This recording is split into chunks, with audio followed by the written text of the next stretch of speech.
If we're to reach net zero, we have to stop using fossil fuels. But half the world depends 100% on food grown using nitrogenous fertilizers made from natural gas. Stop using natural gas. We don't make those fertilizers anymore. Half the world's population dies. Period.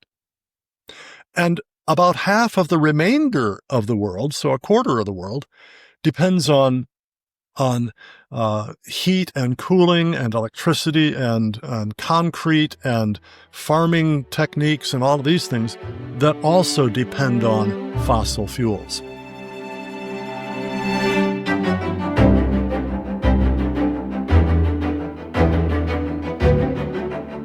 Hello, and welcome to the Will Spencer Podcast. This is a weekly interview show where I sit down and talk with authors, thought leaders, and influencers who help us understand our changing world.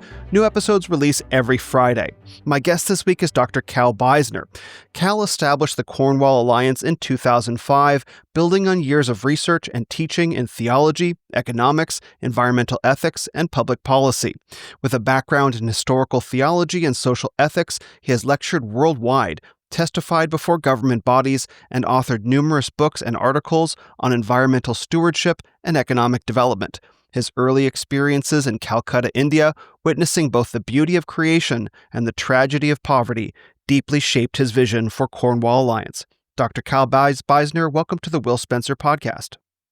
Thank you very much, Will. It's my pleasure to be with you today and a privilege. Excellent. Well, I've been a big fan of the Cornwall Alliance's work. I was very grateful to discover that such an institution existed after I spent 20 years in the New Age, where nature worship is essentially one of the central pillars of that world. And so to discover that there was an organization pushing back from a biblical perspective, particularly in the realms of economics and culture and society, was like, oh, praise God. So thank you for your work with Cornwall. Well, it's been exciting work, fascinating work, because it really involves all kinds of different areas of research and learning. The very meaning of the word environment kind of points that way. The word comes from a French word meaning to turn around. And so basically environment is surroundings. Well, I haven't figured out anything that isn't part of our surroundings, from the hair on the back of my head to Alpha Centauri. Right. So there's almost a sense in which environmentalism becomes everythingism. But for me, I've been an interdisciplinary sort of scholar all my life. And what that means is that I get to satisfy my curiosity in fields like physics and chemistry and history and economics and oceanography and all kinds of different things. I guess I said economics already, but particularly economic development for the poor, all of these. And I get to work with, consult with the just under 70 different scholars who participate in the Cornwall Alliance in various different ways. Thank God, all of them volunteers. Right. But to me, it's just fascinating work. Maybe can you give my listeners a bit of background on the founding of Cornwall Alliance, what Sure. inspired it, and some of the work that it does today? Yeah. In a sense, the Cornwall Alliance for the Stewardship of Creation was born out of a colloquium of about 35 scholars on environmental ethics, environmental stewardship, that took place at a retreat center in West Cornwall, Connecticut, back in 1999. And following that, a handful of us came away and we thought, golly, that was fascinating discussion. We had a great time. We need to have something come out of that. We decided just a 2-page statement of basic principles. And as a writer, I got drafted to draft that. And then all sorts of guys went back and forth critiquing and revising. and we had it ready for public consumption in early 2000. We sent it first to lots of different, especially religious leaders. At that point, we were focusing on religious leaders, even not just Christian, but others as well. And we had 1,500 endorsements before we actually launched it in March of 2000. Wow. And at the time, we had the idea that, we would eventually launch some sort of an organization to communicate those principles, to spread the idea, and to interact with others interested in the subject. And I was supposed to be kind of the point man for that. Well, at that moment, I was changing from teaching at Covenant College, where I'd been for 8 years, in interdisciplinary studies, in economics, government, public policy, to teaching at Knox Theological Seminary. And so I was changing subjects from those to teaching historical theology, social ethics, and systematic theology. And I was just way too busy. So we put it off. And ultimately, after I had taught all my courses at Knox, enough times that prep time was whittled down a little bit, we decided, okay, now we can launch. So we did. We started out just as an informal network, no incorporation or anything. Started actually under a different name, the Interfaith Stewardship Alliance. And after the first couple of years, we realized, all of us in leadership in it realized, we are ourselves all evangelical Protestants. We all are committed to that particular approach to these things. So we took out the interfaith, and then ultimately we decided, let's name it after the Cornwall Declaration on Environmental Stewardship, which came out of that colloquium. So that's what we did. And the inspiration really is to provide guidance on what it means for mankind as a whole, but especially for Christian believers, to fulfill what God instructed Adam and Eve in Genesis 1:28, to be fruitful and multiply and fill the earth and subdue it and have dominion over, well, everything in it, the fish of the sea, the birds of the air, everything that moves on the face of the earth. And at the same time, to talk about how that meshes with, though sometimes people think that environmental concerns really conflict with economic development for the poor, because we recognize that poverty is a huge threat to human thriving, to human health and life itself. And so we wanted to address both of those issues together, and we wanted to do it all rooted in solid biblical worldview and theology and ethics tied to the gospel, because frankly, until sinners like me are reconciled to the holy God, we won't understand his world the way he made it to be understood. We won't use it the way he made it to be used. We will just not follow in his ways. So how can we fulfill Genesis 1:28 while we're in rebellion against God? Really, we can't. So the gospel then becomes crucial. The Great Commission becomes crucial to fulfilling the dominion mandate of Genesis 1:28, to go and make disciples of all nations, baptizing them in the name of the Father and of the Son and of the Holy Spirit, and teaching them to obey all things that I have commanded you, Christ says. So we put these all together, and our mission is to educate the public and policymakers on biblical earth stewardship, economic development for the poor, and the gospel of Christ, together with biblical worldview, theology, and ethics.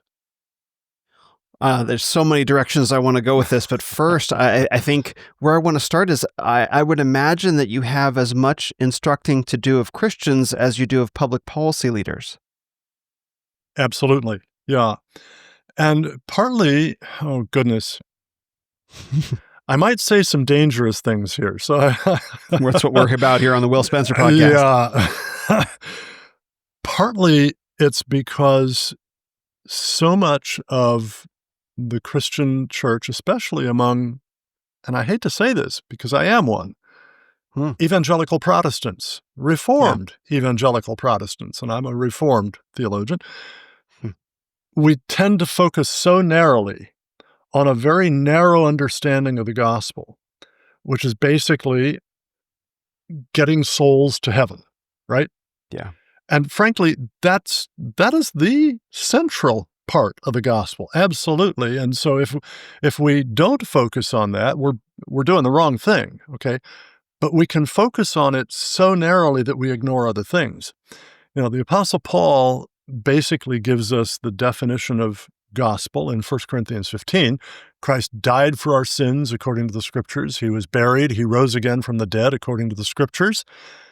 That is the gospel that he tells us in Romans 1:16 and 17 is the power of God for salvation for everyone who believes, to the Jew first and also to the Greek. For in it the righteousness of God is revealed from faith to faith. As it is written, the just by faith shall live. This is a righteousness from God to us. An alien righteousness is how both Luther and Calvin described it. It's not my own. It comes from God to me, and it comes entirely by faith. Now, this is crucial, and, golly, every human soul will continue through the rest of eternity, right? Mm-hmm. Never ending, right? Yeah. That means any human soul outweighs any empire that's ever existed, any nation that's ever existed, any denomination that has ever existed. Every human soul does that because no empire is eternal, no denomination is eternal, no church congregation is eternal. So the gospel in that sense is very, very important. It's got to be central. But what's happened in an awful lot of cases is we've forgotten that the Bible doesn't only use the word gospel that way. The euangelion, the good news, is broader than that. And Christ came preaching the good news of the kingdom of God. It's all about God's rule over everything. And so if we are to teach men to obey all things that God has commanded us, that means we got to go the whole counsel of God, from the whole word of God to the whole people of God for the whole of life, Genesis through Revelation. And unfortunately, too many of our churches are so narrowly focused on that central gospel that we forget the broader gospel. And in particular, care for the environment has not been a major thing for most churches. Yeah. And partly historically, I mean, as a former professor of church history, I think that makes sense because, frankly, care for the environment was never much of a concern for the vast majority of human beings through all human history. Why? Because the main concern was how to stay alive. Yeah. Until the Industrial Revolution, average life expectancy at birth was about 27 or 28 years. Half of all Wow. people born died before their fifth birthdays. And it didn't matter whether you were rich or poor. I mean, Queen Anne of England in the early 17th century, she had 19 children. None of them survived to adulthood. She was the Oh my richest goodness. woman in the world. And that was life or death. Nasty, poor, solitary, poor, nasty, brutish, and short was how Thomas Hobbes put it. So people worried about that. And the concern about, okay, so now that we've figured out how to keep ourselves alive, and now life expectancy at birth around the world is around 73, 74 years. I mean, fantastic. It's a tremendous change. Now that we've figured that out, we also recognize that, hey, some of the things that we do to keep ourselves alive, to have nice houses and things like that, those things can cause ecological damage. So how do we properly address both of those at once? That's very much a modern concern. And it's a modern concern primarily in the wealthy West, not in the developing rest, because Mm. the developing rest is still concerned with staying alive. Mm-hmm. or they don't have the same idea of stewardship. They don't have the same That idea too. of the earth as being a creation of God. They see it as something eternal. I mean, because this is sort of my Yeah. background with world travel and New Age and mysticism. The Mhm. worldview is completely different inside Christianity, of the gifts that God gives to us, and what does Yeah. that inspire in us as believers in terms of how we treat them, not casually. And the rest of the world just Yeah. doesn't see things in quite the same way. Although, yes, in my limited experience, they are still very concerned around the world with the necessities of sustaining life beyond childhood. Yeah. Yeah. The most of the environmental movement, the vast majority of it really, rests on one of two worldviews. One is either the secular humanist, naturalist, matter and energy is all that exists, materialist worldview, Yeah. naturalism, metaphysical naturalism. And with that, you deny the creator distinction by simply denying that there is a creator, right? And of course, the Apostle Paul warns us about what happens when you deny the creator creature distinction. You start worshiping the creature instead of the creator. And then God gives you over to a reprobate mind, and professing yourself to be wise, you become a fool and you do all sorts of really destructive things. So that's where that worldview leads. The other dominant worldview among environmentalists is uh, either a pantheistic or a panentheistic or an animistic or spiritistic worldview. Pantheism, God is the universe as the soul is the body, right? Panentheism, I'm sorry, pantheism, God is everything. Yes. Panentheism, God is to the universe as the soul is to the body. Spiritism or animism, well, there are lots of little gods or spirits that inhabit rocks and trees and forests and, streams and things like that. But all three of those varieties deny the creator-creature distinction by identifying the creator with the creation, right? Yep. And so the same results come, right? So the biblical worldview says that the transcendent God, the infinite, eternal, unchangeable Spirit, who is infinite, eternal, and unchangeable in his wisdom, his power, his justice, his glory, his goodness, his love, and so on. That infinite God exists forever and made the universe out of nothing by the word of his power. He started with nothing, he got everything. He started with darkness, he made light. He started with chaos, he made order. He started with no life, he made life. Great abundance of life, varieties of life, and all of this, but all of it distinct from himself, and he rules over it all, right? So this establishes and preserves the creator-creature distinction. And our task then, from a biblical worldview, is to learn to understand his creation the way he designed it, to understand our role in his creation the way he intends it, and then start to live accordingly. Of course, sin gets in the way, right? Our sin Yes. gets in the way. And the fact that in response to our sin, God judged, cursed the earth, so that now it's by the sweat of our brow that we eat bread, thorns and thistles it bears instead of just all blackberries and, well, thornless blackberries even, right? Uh, Right. yeah. So we then have this challenge of trying to understand the world the way God made it and the purposes he has for it and our purpose in it. So, yeah, I guess I think that's an answer to what you were saying.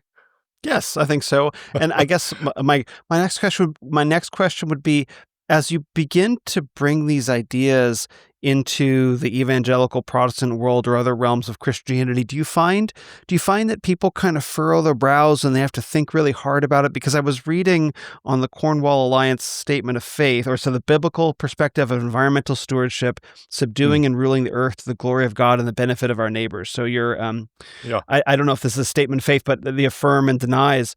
As I'm reading through that, even I've thought about these issues, not for many, many years, but I've thought about them. And even still, I still found within myself things that I needed to pull out. But I've been Yep. thinking about it, and I imagine that many Mm. Christians have absorbed the world's perspective on environmentalism and nature. And Yeah. so is this unfamiliar language and unfamiliar talk to them? To most, I think it is. Little by little, that's changing. I hope that Mm, that's partly because of our own work in educating people. Um, it's not terribly surprising when, something like 90% of Christian children are sent to Pharaoh's Academy, right? yeah. The government schools. Um, as an aside here, I've always wondered who in his right mind could ever think that it made any sense whatsoever to entrust to the government the shaping of the minds of the people by whose consent it's supposed to be governed. Yeah. I think government runs schooling and government by consent of the governed are absolutely incompatible, Conflict because of the interest, government's gonna maybe? tell you what you think, therefore, it's gonna tell you what you're gonna consent to. I mean, it all disappears.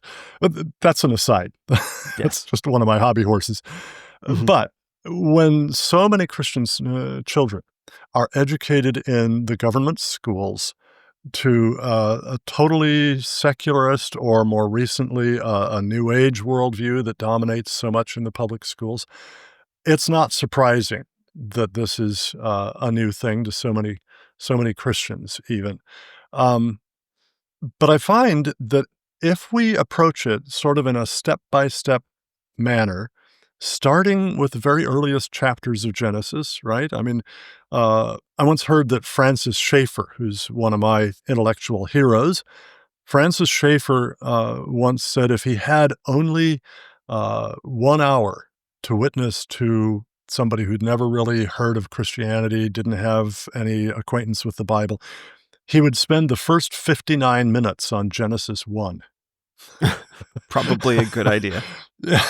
Yeah. Yeah. Um, if we build from the ground up, I think all of this can make really good sense. You know, part of what we're needing to deal with is that over the last roughly 50 years, there has been a drumbeat among a lot of environmentalists that has been carried through in environmental curriculum, whether in the secondary level or college level or graduate level, that it's basically Christianity that has been to blame for all of the Yeah. abuse of the natural world. Yes. That's rooted in an essay published in Science magazine in 1967 by Lynn White Jr. He was actually a medieval historian, not an environmental scientist or anything like that. But in his essay on the historical roots of our ecological uh, problem, he said basically it is Christianity in in promoting the idea of Genesis 1:28, which says we're supposed to be fruitful and multiply and fill the earth and subdue it and have dominion over it, right? That has taught us that human beings have every right to just abuse the earth in any way we want, just use it all up, exploit it, have no care for it whatsoever. Now, of course, Hmm. that is utter, uh, misrepresentation. You can go all the way back Yeah. through all of pre-Christian rabbinic commentary, all of post, AD Christian commentary. Nobody understands that way. But Lynn White Jr. said so. That essay has been republished in hundreds of anthologies, and students of environmental stewardship, environmental science, etc., all over the world have eaten this. Yep. And so what we have is the challenge of, okay, how do we correct that? How do we show, no, that's not what that verse means at all? And I say, well, look, let's look at its context. God made Adam and Eve in his image. And so they're supposed to be his representatives. They should reflect who he is and what he does. As I said before, he started with nothing, made everything, started with darkness, made light, started with chaos, made order, started without life, made great abundance of life. Our subduing and ruling the earth should look like that. We Yeah. should be making more and more out of less and less. We should be making greater understanding, light, out of less understanding. We should be making greater order out of less order. We should be making more life out of less life. And we should promote abundant variety of life. So we kind of summarize it all this way. Genesis 1:28 calls us to enhance the fruitfulness, the beauty, and the safety of the earth to the glory of God and to the benefit of our neighbors, so that we're really addressing the two great commandments, to love God and to love neighbor. And when we put it that way, suddenly the whole notion that there's something inherent to Christianity that is antithetical to the good stewardship of nature can disappear. Mm-hmm. Yeah, that's basically from my time outside of the faith. That was the message that I would say that I absorbed. That civilization has been a net negative. White patriarchal male oppressive civilization is forgive the term raping nature is a very commonly used phrase, and it's legitimized by Christianity, or the Abrahamic religions is the phrase that's usually used, and none of that is found within Scripture. A deep reverence for creation is actually what's found there, from Psalms to Genesis to the book of Job and much more. And, it's not just Scripture that protests against that message. It's also history. Frankly, the people who make that claim tend to be very unaware of how the natural world is treated in Buddhist culture, Hindu culture, and so on. They say we worship nature, but let me put it this way. My friend Vishal Mangalwadi. Do you know Vishal? Mm-hmm. Yeah, he was on my podcast late last year. Super. Vishal is an Indian Christian philosopher, and he says, for Hinduism, how do we respond to the fact that the Ganges River floods over and over every year? Well, we build a temple. And we bring sacrifices to the gods so that the god of the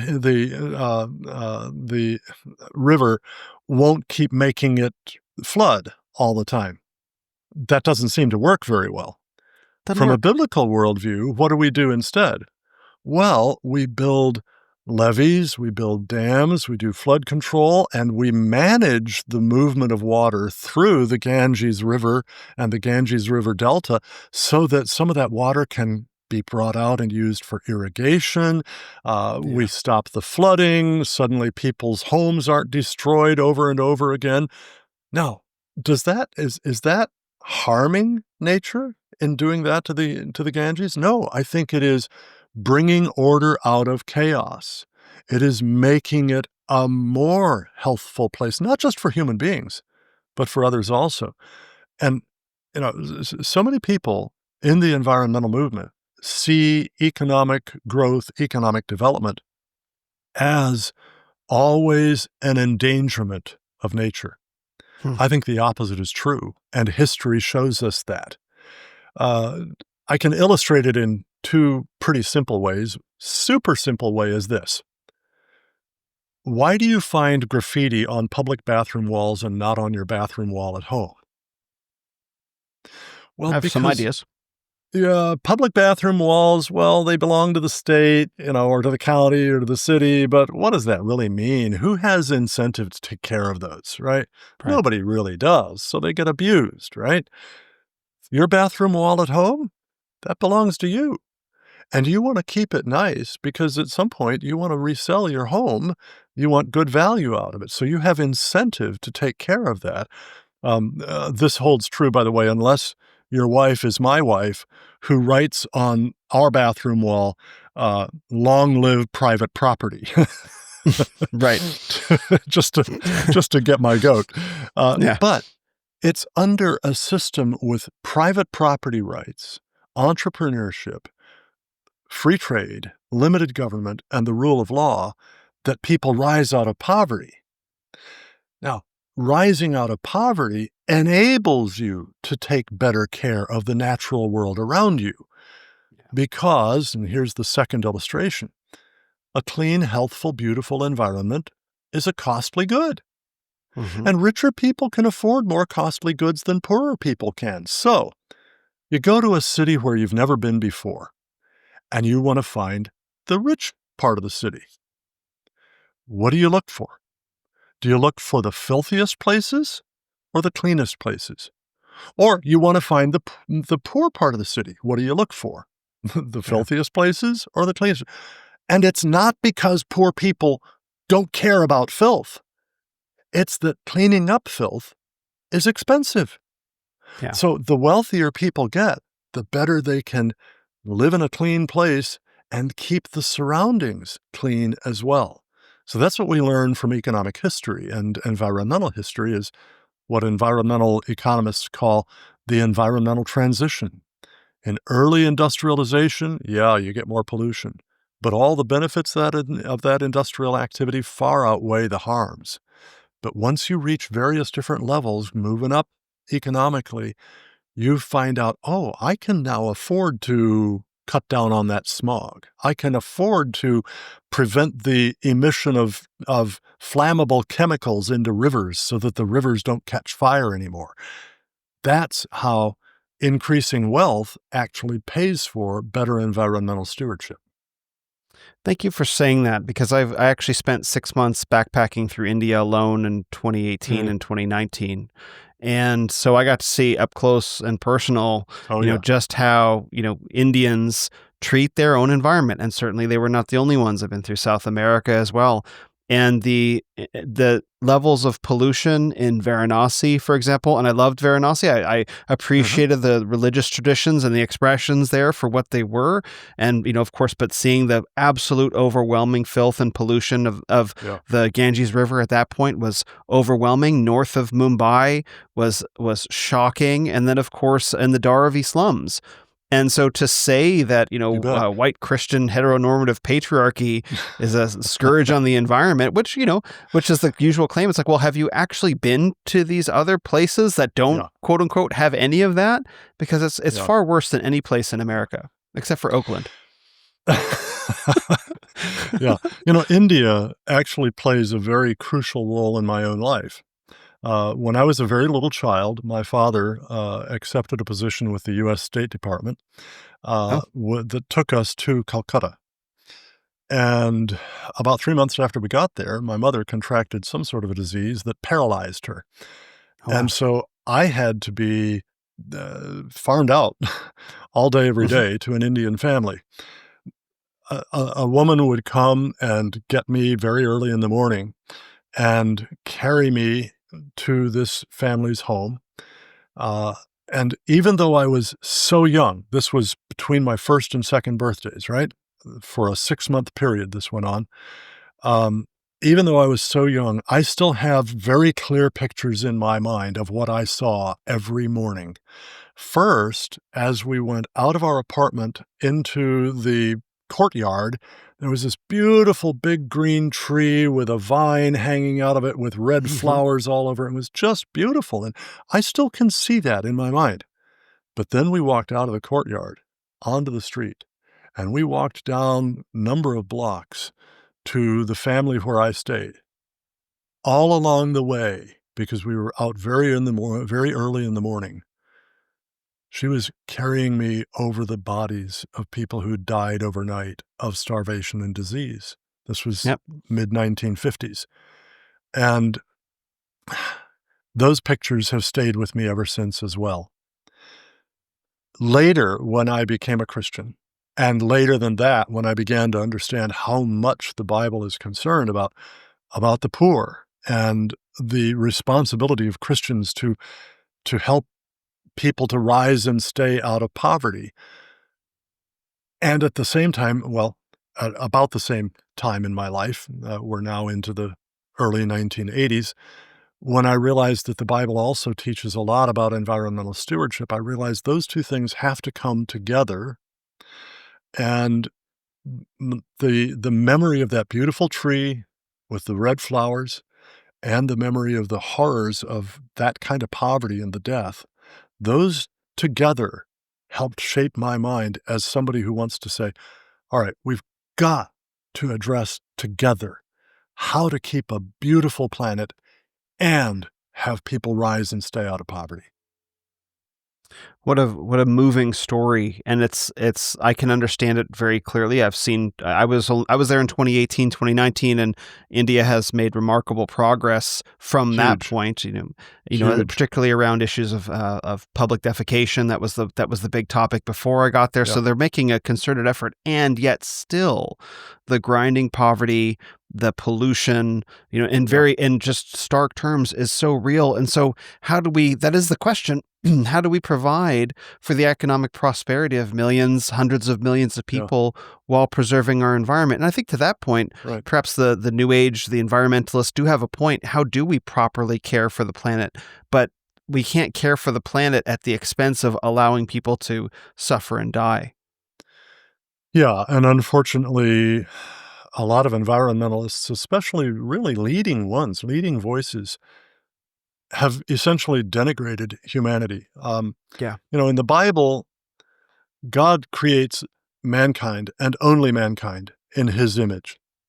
And he makes us to be basically his vice regents over the earth. We are to subdue and rule the earth in his service as his representatives. And so there's a hierarchy in the Bible: God, humanity, and then the rest of creation. And we can even see some sub-hierarchies within that last one. I mean, I think, uh, you know, highly sentient animals should be valued more than non-sentient animals. Hmm. And animals should be valued more than plants, and so on.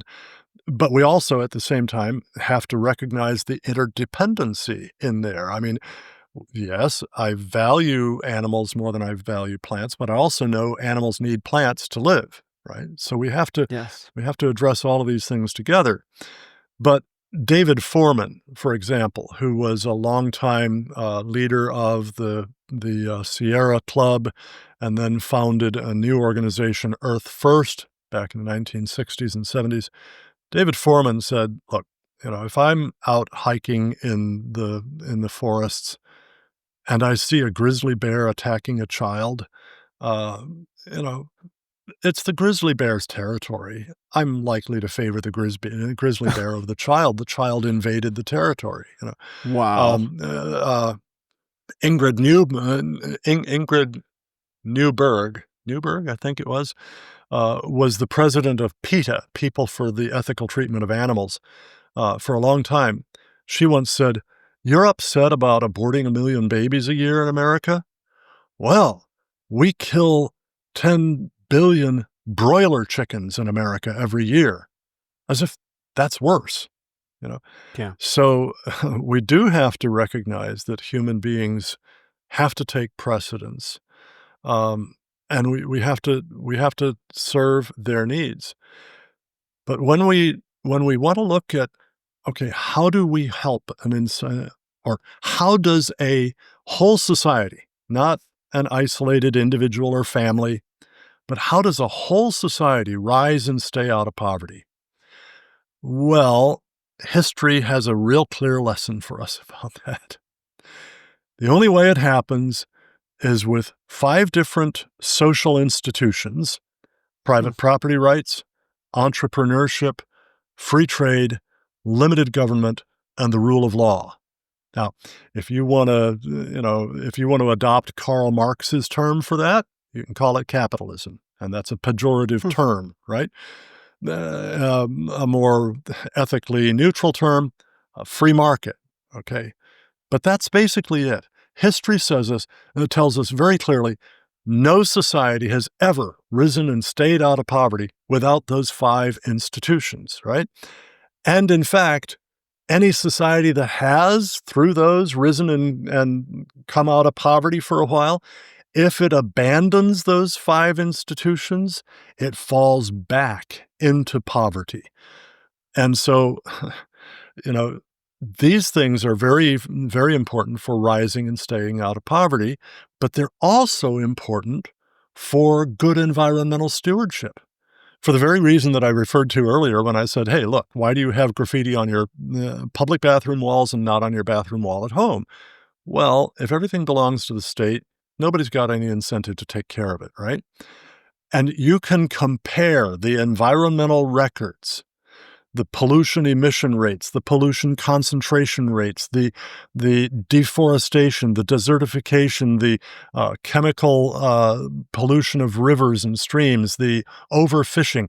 Compare any of these things between the more socialist, communistic countries versus the more free market, capitalistic countries. The latter have the better environmental records, hands down. There's no question about that. And by the way, within the latter, the worst environmental catastrophes are ones brought on by governments, not by private businesses, not by private owners of land, and so on. Governments have the worst environmental record, again, because no individual in that has a lot of incentive to take good care, right? So first, we need private property, entrepreneurship, free trade, limited government, the rule of law. And then we need one other thing, and this is not a social institution. It is a material constraint on the production of wealth. And of course, you don't rise and stay out of poverty without the production of wealth, right? Naked came I into the world, naked shall I return. Poverty is the natural condition of humankind. So, what is that material condition? It is access to abundant, affordable, reliable energy. Amen. Why? Because energy is indispensable to everything that we produce. Way back in middle school, most of us should have learned anyway, the definition of energy for physicists. It's the capacity to do work. Well, where do you get food? From work. Where do you get clothing? From work. Where do you get shelter? From work. And everything else, it all comes from work. Well, energy is the capacity to do that. We have energy in our own bodies, but we have to get that energy by eating something, right?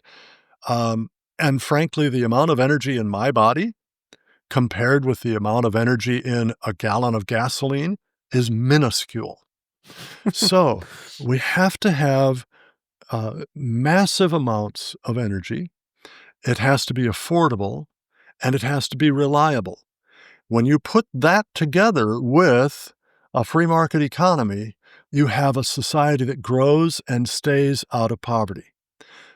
You deny people of abundant, affordable, reliable energy, and even a free market economy is not going to make them prosperous and truly flourishing. So that's part of the reason why in the Cornwall Alliance, we actually have been highly critical of a lot of environmentalists who have demanded, well, we have to stop using coal and oil and natural gas because when we use those, that emits carbon dioxide into the atmosphere, and carbon dioxide warms the planet, and that warming is a catastrophe waiting to happen or maybe already happening, and so we just have to stop, right? And so now there's the demand for so-called net zero emissions of CO2, where what we emit is matched by what we take out of the atmosphere. That's a recipe for disaster, a recipe for absolute disaster, not just for human beings, but also for the natural world. Because it takes a whole lot more resources to generate electricity from wind and solar than it does to generate electricity from coal or natural gas, or to move vehicles down the road from liquid fuels made out of petroleum. It takes a whole lot more resources to do the former than the latter. And it's much more destructive to the environment, not just the visible environment. It's always just burned me that so-called environmentalists are in love with wind farms. They're not farms. On a farm you grow plants and animals, right? No, Yeah. Wind factories, right? These wind turbines all over the landscape. They're ugly as sin. Yeah. And environmentalists like these things? Sorry. No, if we're to reach net zero, we have to stop using fossil fuels. But half the world depends 100% on food grown using nitrogenous fertilizers made from natural gas. Yep. Stop using natural gas. We don't make those fertilizers anymore. Half the world's population dies, period. Yep. And about half of the remainder of the world, so a quarter of the world, depends on heat and cooling and electricity and concrete and farming techniques and all of these things that also depend on fossil fuels. Stop using them, another quarter of the population disappears. Well, if you're into population control, you might think that's a good thing. If you're a Christian, I don't think so. Yes. Yes. When I was traveling, particularly in Southeast Asia, I remember seeing so many men whose sole job was to basically use a little moto taxi to drive people from point A to point B, and the Yeah. gasoline and that moto taxi funded the entire family's prosperity, such as it was, or a small washing machine on the side of the road. And to think about net zero, no fossil fuels at all means massive increasing, crushing poverty for so many communities around the world that are just struggling to get above subsistence. And once I saw that for myself, it was a big blow to my worldview at the time. Yeah, right. And, I would so much encourage so many Americans, especially American Christians, somehow or other, go spend some time in sub-Saharan Africa, in South Asia, in East Asia, in the poorer parts of Latin America. Spend some time there, maybe on a mission trip, although frankly, mission trips don't usually put you into the filthiest areas, the poorest areas. But go and watch the way people live and die there. And then come back and ask yourself, can I, in good conscience, demand that these people not have access to electricity from coal and natural gas, to transport fuels from petroleum that lifted and keep the West, my place, out of poverty? Can I demand that they not have that access, that instead they have to use much more expensive wind and solar or other so-called renewable fuels and slow their rise out of poverty, or even stop it, or even reverse it? I mean, go spend some time there. Yes. It's really not that difficult to visit the nations around the world and punch out of the tourist bubble to go see it. You can do it in Mexico quite easily, actually. You get outside of the tourist zone with the resorts, and you can actually see the way most of the rest of the world lives. And it's a shocking thing to witness, but I think more Americans, particularly American Christians, need to see it. Yeah, yeah. Do you mind if I ask a question back to you here? Of course. With your background in the New Age movement, how did you observe the way New Age thinking shaped the thought of people about both environmental stewardship and economic development for the poor? Oh, yeah. I mean, so about environmental stewardship, I would say the New Age movement takes a very absolutist perspective, meaning that human activity needs to be absolutely minimized and harmonized with the environment first and foremost. So you live by quote unquote natural rhythms, and you dial back your own need for prosperity or a house or anything. And which is why a lot of the New Age communes tend to be in very temperate kind of areas. It's like, okay, well, it's not going to snow on the beach or anything or get 120 degrees. So we go live in a place that's convenient to live in, and we're going to dial back our needs massively for food. No, don't eat meat, vegetables and fruits only. It sort of goes in that direction. And in terms of concern for the poor, it doesn't really exist, because the thought of, first of all, the New Age movement is generally an upper middle class phenomenon. And so the perspective on the world's poor is not really thought much about. But I would say that there's a general anti-human, nihilistic, anti-life perspective that we're trying to escape this illusory Earth. So I'm on my horse trying to get out of town, and other people need to get on theirs. But there's not really any concern for global prosperity, justice, or anything like that. Yeah, yeah.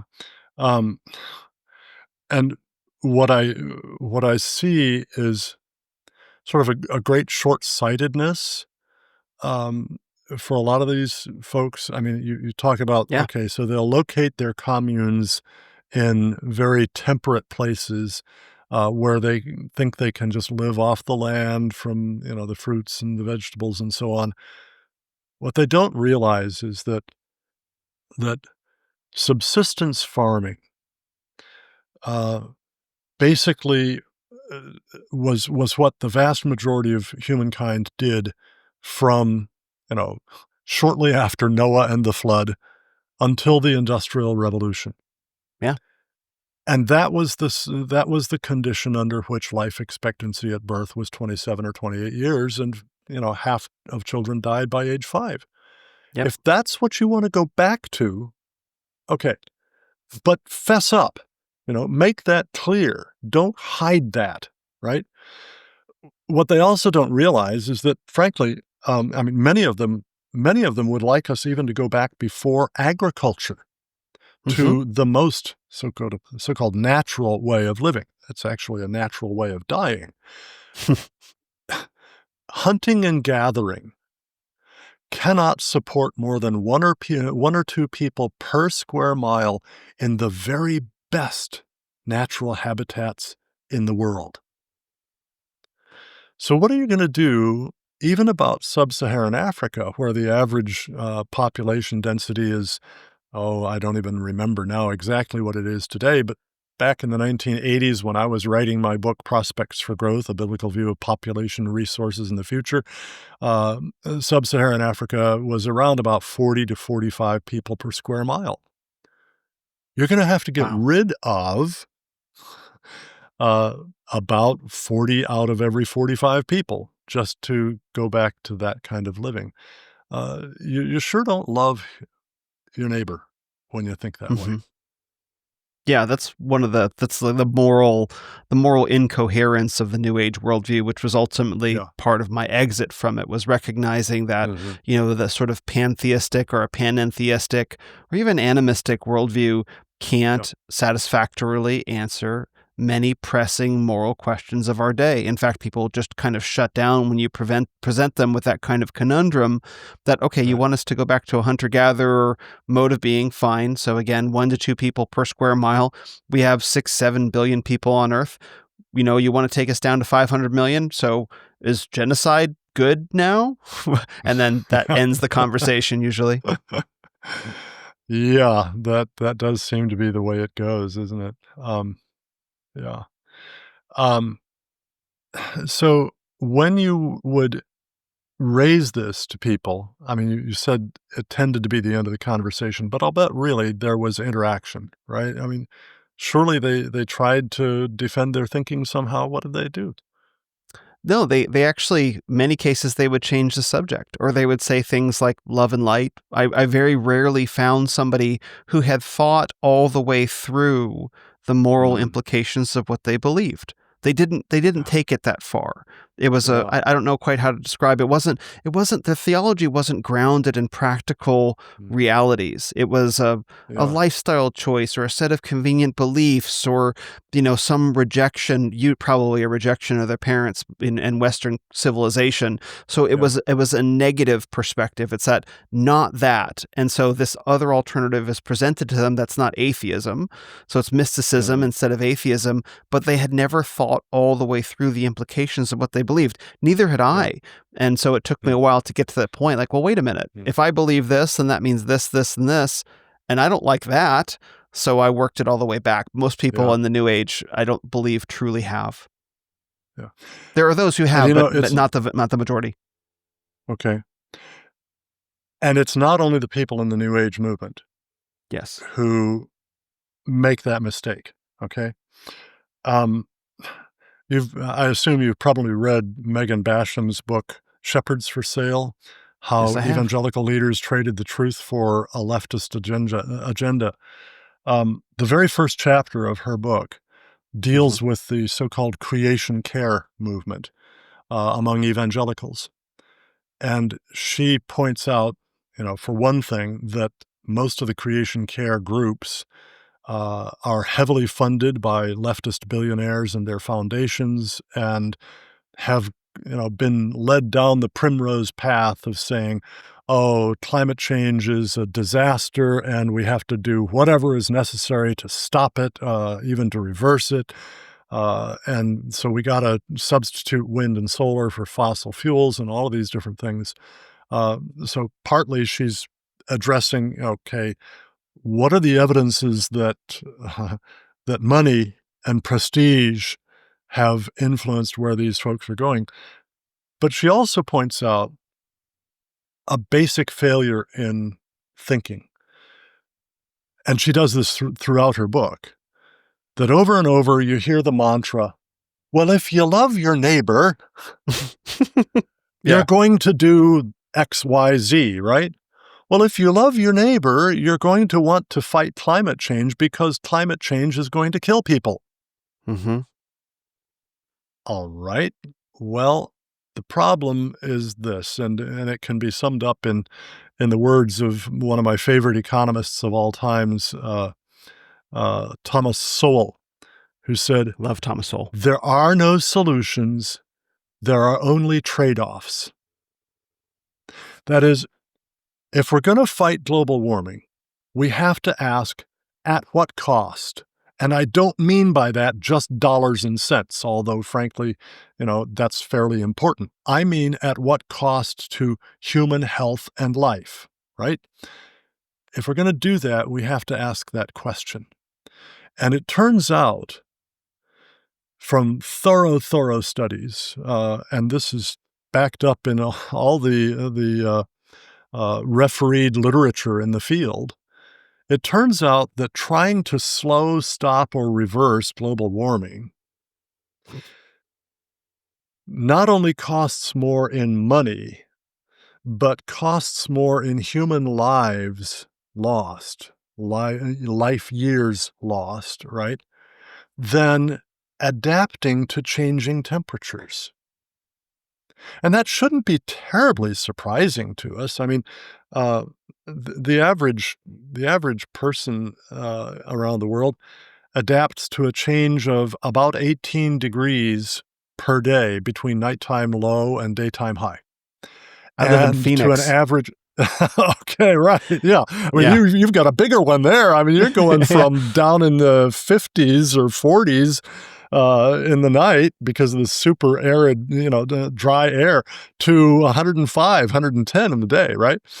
And we adapt by an average range of about 40 degrees between winter low and summer high, right? No, it's much more than that. So it's 100 and something degrees between those two.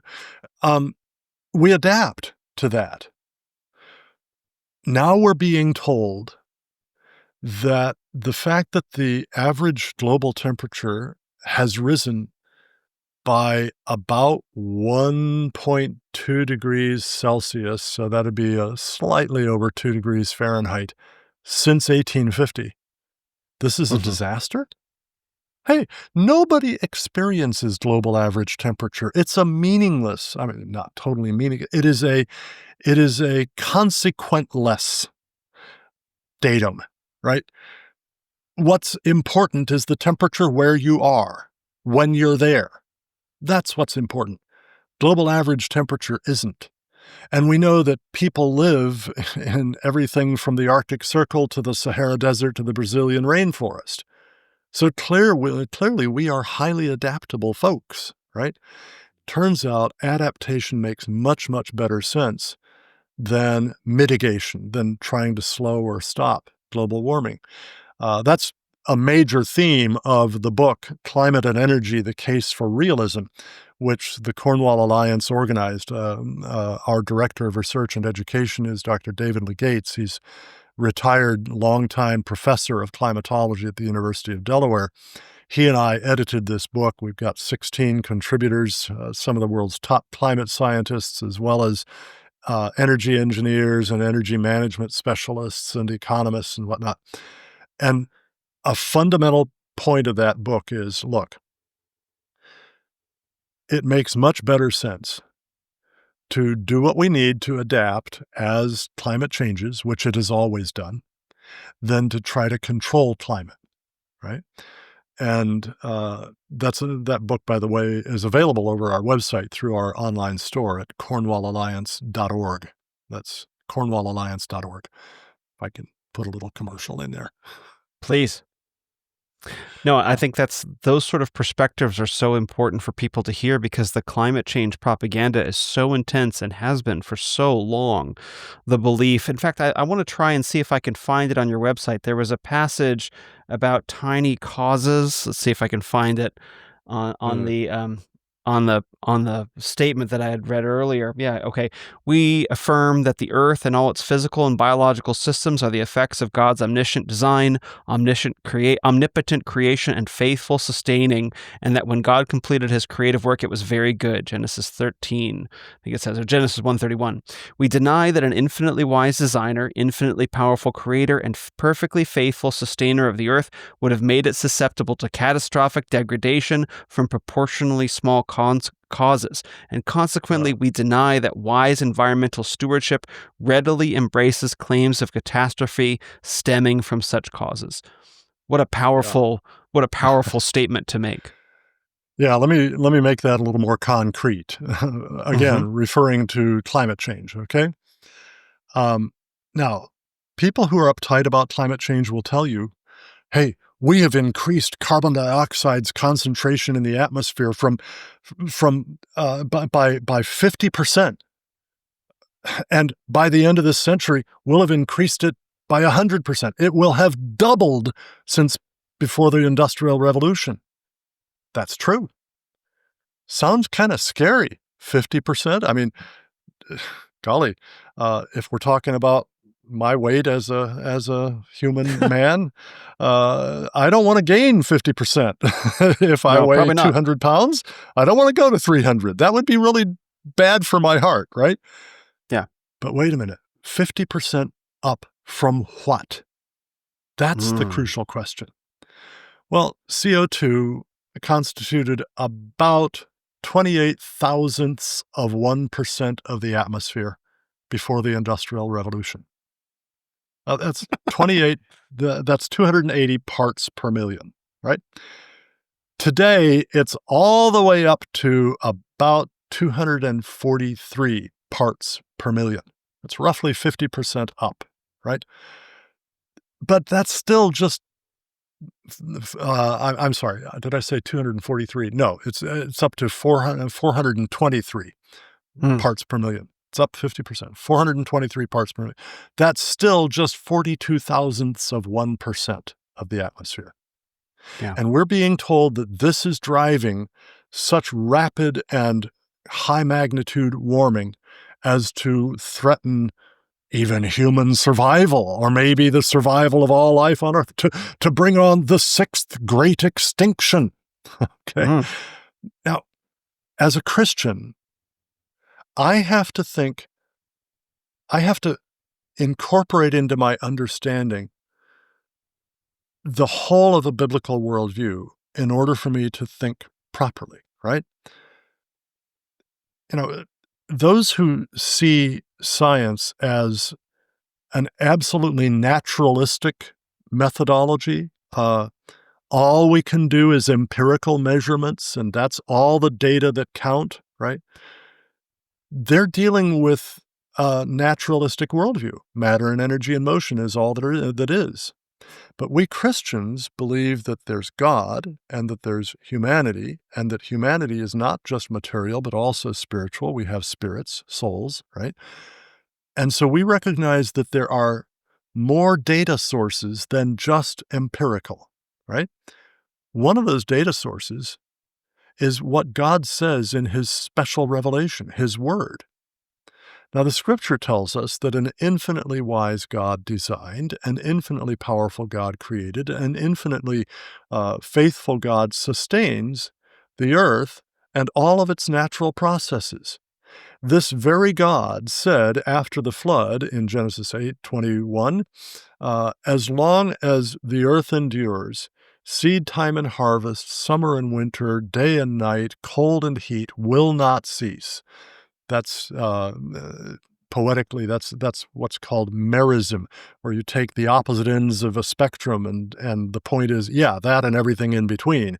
And this is four merisms piled on top of each other. The idea is, yeah, all the cycles on which life depends on this earth, God promised himself they would not cease as long as the earth endures.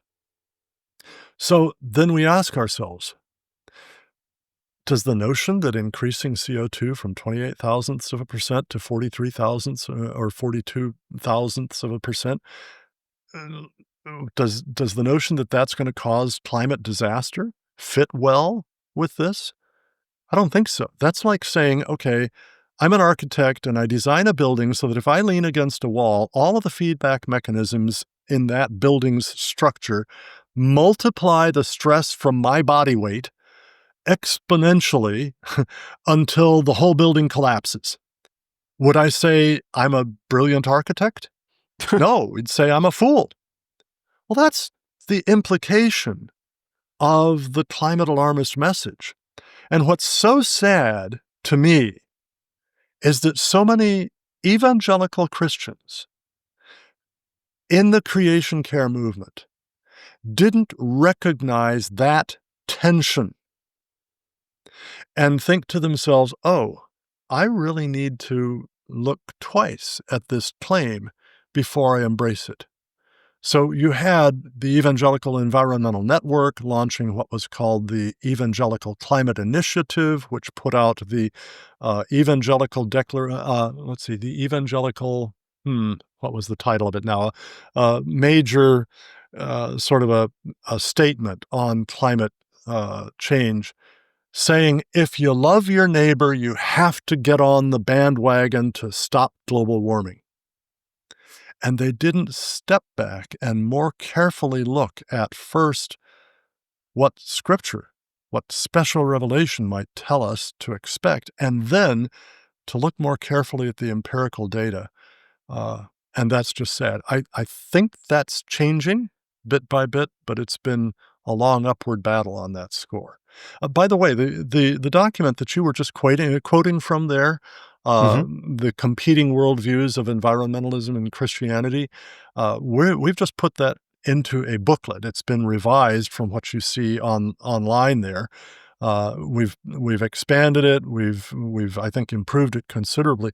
We've put it into a booklet, and right now, for any of your listeners who would like to get a free copy of that booklet, right? As our way of saying thank you, thank you when they make a donation of literally any size, right? Which they can do at cornwallalliance.org/donate, or they could be part of another thing here too. This is our 20th anniversary, and a number of donors have pledged to match anything up to $100,000 given to us during this month of August or shortly thereafter. If they go to cornwallalliance.org/anniversary, right? And they make a donation of any size as our way of saying thanks, we'll send them a free copy of the booklet. And it'll provide for them what you've been diving into there. It is a wonderful statement to read through it and to see the thoroughness that the biblical worldview is squared up against so much of the environmentalist propaganda that we've all been steeped in, probably through my whole life and perhaps much of yours as well. Just to say, like, well, let's think through point by point the claims that are implicit in so much of what the news says, what movies say, what the media portrays as the fragility of nature. There's a statement in there about the fragility of nature, about the catastrophic feedback loops. And before I move on from the subject, I would like you to explain, this isn't often surfaced in discussions about climate change, that at the bottom of it is an apocalyptic worldview based on small causes leading to giant disasters. I wonder if you could explain that for the audience. It was stunning the first time I heard it. Yeah, leading to giant disasters through positive feedback loops, right? Which gives you runaway feedback, right? So the idea is to stick with climate change here as an illustration, if you warm the surface of the Earth a little bit, that will result in more evaporation of water, which puts more water vapor into the atmosphere. Water vapor is a so-called greenhouse gas. It's a gas that absorbs infrared, that is heat, as it bounces from Earth's surface back out towards space, and it radiates that back out from every molecule of water vapor. Some of it continues upward, some of it goes sideways, some of it goes back downward, which means that it warms the surface of the Earth, right?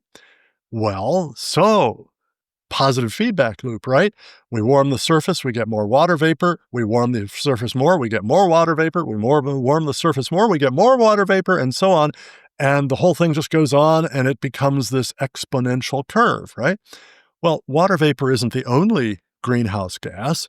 CO2 is as well. So if we add CO2 to the atmosphere, that will cause a warming of the surface, which causes more water vapor, which causes more warming of the surface, and you get the whole cycle going on, right? That's what leads to the notion of potentially catastrophic warming from the use of fossil fuels or anything else that adds CO2 or methane or nitrous oxide to the atmosphere. What's wrong with that? Well, what's wrong with it is that it's myopic. It focuses just on that sort of feedback, and it ignores other feedbacks. This, by the way, is why all of the computer models, and these are incredibly complex. They're some of the most complex, brilliant programming feats of all of what we've done in computer work, right? They're magnificent. But the average for those simulates 2 to 4 times as much warming as actually observed over the relevant period. Oh, models. There's only one out of over 120 computer model families, right? There is only one that has simulated close to the actual temperature of the past 40 years or so when you run it backward. All the rest simulate far more, and many of them simulate as much as 6, 8, even 10 times what's actually observed, right? Now, what that means is the models, as brilliant as they are, they're wrong. Why do they do that? Because they all assume that positive feedbacks outweigh negative feedbacks, and the most important feedback that they're assuming about is clouds, right? So I got to do a little excursion here, right? Please. A little side jaunt. Okay, low-level clouds cool the surface of the Earth a little bit by reflecting sunlight back into space before it reaches the surface. High-level stratospheric cirrus clouds, they actually warm the surface of the Earth slightly. So the assumption written into all of the computer climate models is that as the surface warms, water vapor added to the atmosphere will cause an increase in stratospheric clouds and a decrease in low-level clouds, which means more warmth. That's written into all of them. It's a bold assumption. Now, one of my board members is Dr. Roy W. Spencer. He's been a senior fellow of the Cornwall Alliance since before we got the name Cornwall Alliance, right? Literally from the very start of what was then the Interfaith Stewardship Alliance. Roy is a principal research scientist in climate at the University of Alabama at Huntsville. He's an award-winning scientist, climate scientist for NASA. He and his partner, John Christie, both of them strong Christians, manage the data from the NASA satellites that bring us all kinds of observations about weather and climate all over the world, 24/7, 365. He is like one of the leading climate scientists in the world. Roy literally was thinking about Genesis 1:31. You know, when God saw all that he had made, behold, it was very good. And he was thinking about, so why, and this is almost 20 years ago now, why is it that the climate models are so far wrong? And he looked at what they all assumed about clouds, and he said, I can use NASA's satellites to measure changes in cloudiness all over the world, all latitudes, all longitudes, all altitudes, 24/7, 365, and I can use them to measure temperature at all places, all these times as well.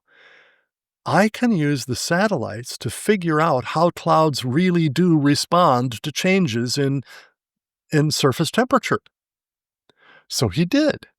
And he wrote an article published in, if I remember correctly, it was in the journal Climate Change back in 2007. And that article reported the results of his experiment. Turns out clouds respond to warming at the surface of the Earth exactly the opposite way from what is assumed in all those climate models. Lower clouds expand, stratospheric clouds shrink. So they cool. They are therefore a negative feedback on surface warming. So the whole positive feedback loop thing turns out not to exist. By the way, this should not surprise anybody, at least who knows physics. Because in physics, there's something called Le Chatelier's principle. Le Chatelier's principle, right?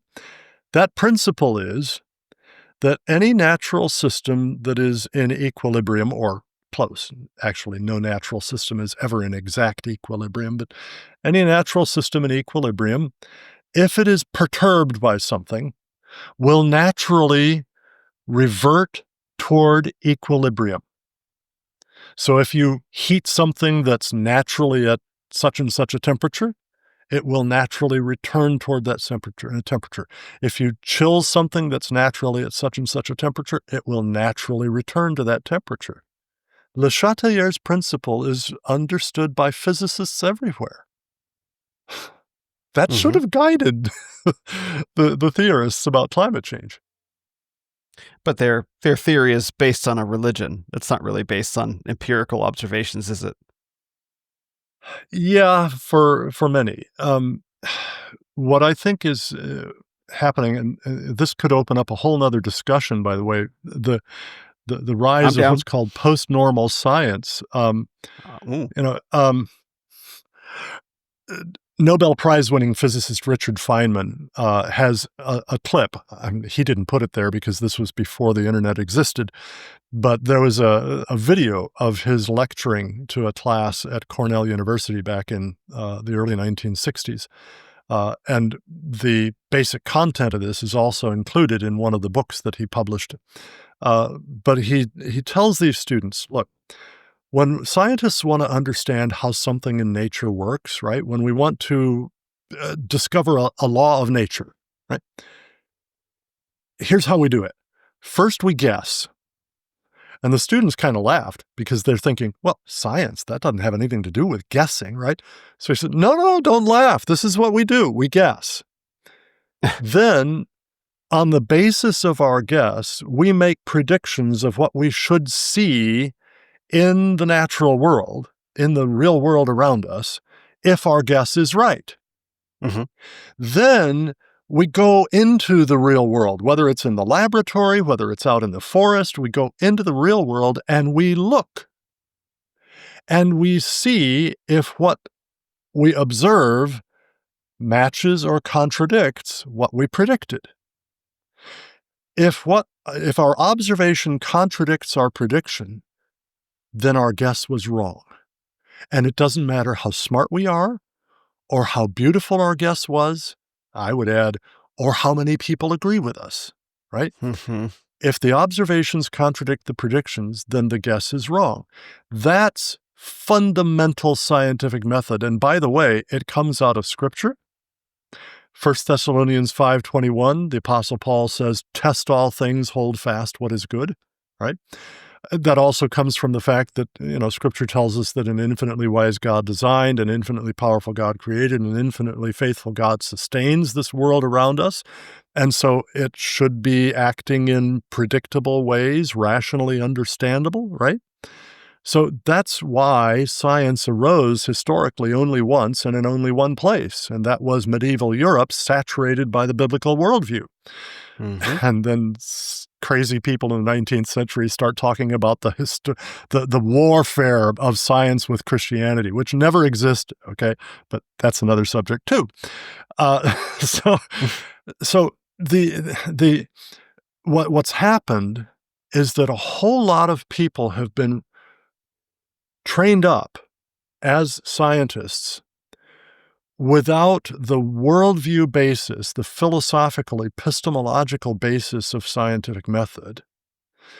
And they have grown to depend on computer simulations instead of on real-world observations. You know, prior to the mid-1970s or thereabouts, if a scientist wanted to model something in the natural world, he did it with pencil on paper. Yeah. And you didn't write a program that had millions and millions of lines of extremely complex code. You modeled things in fairly simple ways, and then you took your model and you made your predictions based on that, and you went out and you observed, and you tested your model that way. Starting in the late 70s, computer time began getting cheap enough that students beginning to learn science, to become scientists, could use rented computer time at their universities and construct models that were much more complex.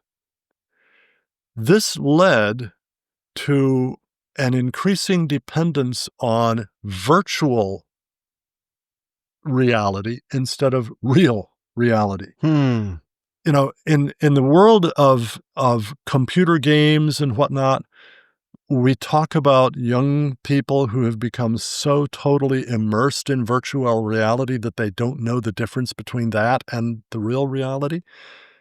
Well, this has happened with a lot of scientists too. In, I believe it was 2006, a sociologist of science named Mariana Lassen published an article in a journal of the sociology of science. I forgot the journal's name right at the moment, but the main title of the article was Seductive Simulations. And it was based on months that she spent at the National Center for Atmospheric Research in Boulder, Colorado, which is the home of the primary climate modeling of the U.S. government and universities around the country, right? And her aim in being there was to study the scientists. Oh. And she had one fundamental question. Do these climate scientists who construct these models keep in the forefront of their minds the fact that the information that the model spits out is not the real world? And she discovered through interviews with them and through watching their work that they don't. Or they didn't anyway. Maybe some of them have begun to learn to do so since then. But she would ask, so a computer modeler would say, well, so we tweak this particular input in the model in this particular way, and the ocean responds this way. And she says, now, do you mean the real ocean or your modeled ocean? And there would be this nervous look on the face like, oh, I didn't think about that. And so what's happened is we've divorced science from that fundamental commitment to observation must test prediction. And then things get driven by ideologies instead. And that's yet another subject, which Dr. Legates tackles in his chapter on the history of climate change. Where he points out it's not about the science. It never has been about the science. It's always been about politics. It's always been about politics driven by the population control ideology that says there are too many human beings, so we have to somehow constrict the growth of human population and indeed reduce human population. Well, it's our access to abundant, affordable, reliable energy that supports this big population. So we have to deprive people of that. We have to have an excuse to deprive people of that. What will that be? Well, in the 1950s, 60s, and 70s, it was, well, when we burn fossil fuels, we put soot and small particles into the atmosphere, and those particles block some sunlight, and that cools the Earth. So we were going through global cooling, which might have led to the next ice age, and so we have to stop using fossil fuels. Mm. And then in the mid-1970s, the temperature turned around and went up instead, and all of a sudden, now we have to stop using fossil fuels because they put CO2 into the atmosphere, and that causes warming. All along, it was driven by a predetermined agenda. And Dr. Legates describes that brilliantly in chapter 2, I think it's chapter 2, of our book, Climate and Energy, The Case for Realism. So we talked earlier about the education of Christians around the notions of stewardship. Maybe we can talk for a moment about the education of environmentalists in the Christian worldview that says very different things from the, say, presuppositions that many are working with, namely that, great, like positive feedback loops are not really a thing, that you have to test observation, you have to test theories against reality, that God makes certain promises to us. I imagine that work of the Cornwall Alliance causes maybe a lot of opened eyes, but probably a lot of friction as well. Yeah. What I see is so many environmentalists are really so focused on sort of end results that they don't really want to discuss very much how you get there. And so basically what I've experienced over and over again when I'm speaking to crowds of people, okay? When I say, look, what the Bible wants us to do is to enhance the fruitfulness and the beauty and the safety of the earth to the glory of God and the benefit of our neighbors. Wow, that sounds wonderful. Sign me up, Yeah. All at once, the shield comes down, and people begin to say, "Oh, well then, you're not the nasty guy I thought you were." I've had times when I've gone for speaking engagements, and there are people picketing outside, upset that some organization, a church or a school or whatever, the Illinois Family Institute at this particular time, had me there to speak, and they were picketing. So I went out and I talked with these picketers. They were all young people, very idealistic college students, right? Led there by a college professor who, by the way, had zero understanding of climate change. But I talked with them, and I communicated to them what we're after, and they began to kind of embrace that idea. The college professor didn't like that very much. And then I started asking them some questions. I said, tell me, do you know what is the concentration of CO2 in our atmosphere right now? None of them had any idea. Do you know how much we've increased the concentration over the last couple hundred years? None of them had any idea. Do you know how much global average temperature has changed in the last 150 years? None of them had any idea. And so I said to them, so you're out here picketing somebody, and you yourselves know that you don't know the facts about this. I would invite you to come on inside, and I'll try to give you some facts. And some of them responded very positively to that, and some of them just blew me off.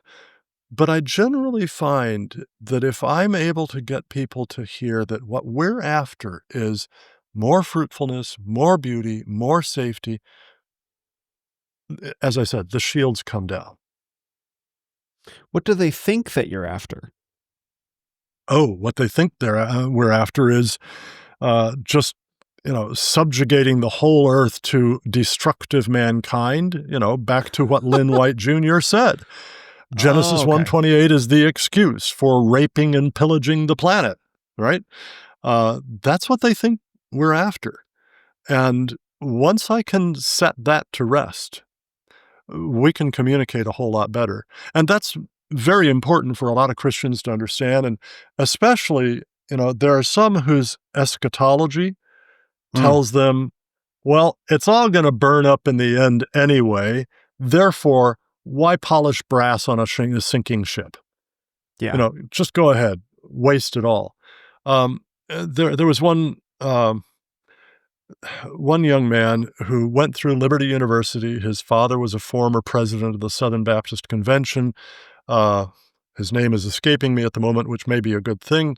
But while he was at Liberty University, he said, I heard him say in giving his testimony later at Southeastern Baptist Theological Seminary when he and I were both speaking there, he said, I would drive down the road and I'd toss my McDonald's bag out the window and do all these things because after all, I just figured, who cares? The earth is all going to disappear anyway, be burned up anyway. Later on, he began to think differently and he started to value the earth. Hmm. But then what happened was he got sucked in by the general environmentalist perspective Oh. and he went overboard the opposite direction. Jonathan Merritt is his name. Okay, I've said it. And he embraced all sorts of environmentalist claims about catastrophe in the environment without carefully testing them, either by scripture or by empirical observation. And so he then put out what he called the Southern Baptist Climate Initiative, What? an Environment and Climate Initiative, SBECI, which raised all kinds of stink because all sorts of people in the SBC were saying, wait a minute, that doesn't represent us. It was a rather Right. controversial thing. But anyway. Is that oh, please go ahead. Go ahead. No, you go. Go. Is that a common occurrence where they go from not caring about the environments at all due to eschatological, theological reasons to jumping into a more modern, we have to protect the environment at all costs kind of attitude? I think it can be, and I think it happens primarily with much younger people. And praise God for idealism. I'm all in favor of it. Wonderful. We should all be motivated to strive toward what we think of as good ends, right? But we also need to try to learn. Jeremiah talks about the importance of returning to the old paths. We can learn a lot by doing that. We need to really test all things, hold fast what is good, 1 Thessalonians 5:21 says. And so what I think happens is that young people will grasp onto a particular ideal for a while, and then they'll begin realizing over time, over a period of years, and this is totally natural. I mean, after all, it takes time to learn more, right? Then they'll begin to feel like, oh, you know what? There are other things that I have to consider too. And there are trade-offs in life. What I spend on X, I cannot spend on Y. If we're going to spend trillions of dollars trying to transform the world's energy system so that we can prevent a tiny fraction of a degree of global warming, well, we can't spend that same money doing something that might lift people out of poverty, right? So we need to just gain this wisdom that comes partly just with longer life, with encountering these trade-offs that just cannot be avoided in life. Yeah, the crusading for high ideals is a wonderful privilege of youth, but Absolutely. focusing on the practicalities of life is what comes from a greater degree of maturity. Yeah, sure is. So So just quickly, and you've been very generous with your time today. Just quickly, you mentioned it's the 20th anniversary of the Cornwall Alliance. Yep. Congratulations, and that you have a funding drive going on right now. I'd like to hear about what the future of the Cornwall Alliance looks like, what the horizons you're looking at right now, and you have my permission to pitch my audience as hard as you can to help support the Cornwall Alliance. So just a Well, fastball straight down the middle. all right. Well, the first thing I'd mention is that as I said a little while ago, some people have pledged to match anything up to $100,000 donated as a part of this campaign. And so we're really pleased by that. So anybody who goes to cornwallalliance.org/anniversary and donates through that, their gift will be matched, and that is very helpful to us. Also, if they'll ask for it, we'll be glad to. Actually, we decided we're going to send it to everybody who gives, regardless whether they ask for it or not. That booklet on the competing worldviews of environmentalism and Christianity. So if they'd like a copy of that, it's just our thanks when they give any amount, literally. Um, what's in store for us? Well, we have really shifted our focus to communicating more and more with younger people. Mm, Roughly 40% of Gen Z and millennials who do not have children, Americans, okay, who do not have children, and they're married, they're couples, but don't have children, say that an important part of why they've chosen not to have children is their fear of climate change. yep. Roughly 39% of Gen Z around the world say they intend not to have children because they're afraid of climate change. Either they don't want to have children who would contribute to climate change, or they don't want to have children who would suffer from climate change, or both. Hmm. That's so sad. The Bible says children are a gift from the Lord. The fruit of the womb is his reward. Like arrows in the hands of a mighty man, so are children in the days of one's youth. Happy is the man whose quiver is full of them. Psalm 127, right? This is a tremendous blessing that we can have, especially if we're Christians and as we raise them up in the faith. There's nothing can compare.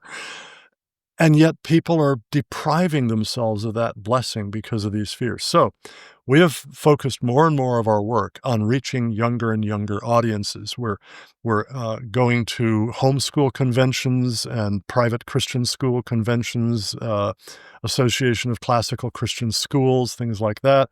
We've also launched an online free course, Basic Climate Science. Basic Climate Ooh. Science.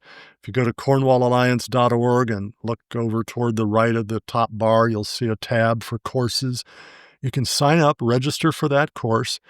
This is taught by a former professor of climatology. It is, outstanding stuff. It's really understandable by anybody, say, late high school through college. If you're if you're in a school where you can apply for credit for an independent study course, you could apply to have credit for this. Um, Basic Climate Science, that's the first of our online courses. We'll be adding others as well. And we have a podcast, to Reign. Podcast, Created to Reign. That's REIGN, not RAIN, right? We are created to have dominion over the earth and to use it in a way that glorifies God and that benefits our neighbors. So that's the topic of that podcast. And we discuss all of the things that we've been discussing here and a whole lot more as well. And of course, we have an email newsletter that people can sign up for free. And the website has literally thousands of articles on it, teaching all sorts of different subjects related to environmental stewardship, economic development for the poor, and the biblical worldview. I mean, that's what we're doing. And I think we're very excited about the future. We're excited to expand particularly our work in helping people to understand how environmental and developmental issues affect people in the developing world. We are planning to bring on to our staff a full-time scholar as our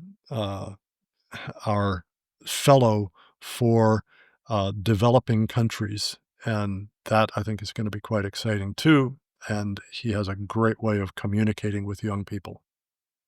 Wonderful. Such incredibly needed work today.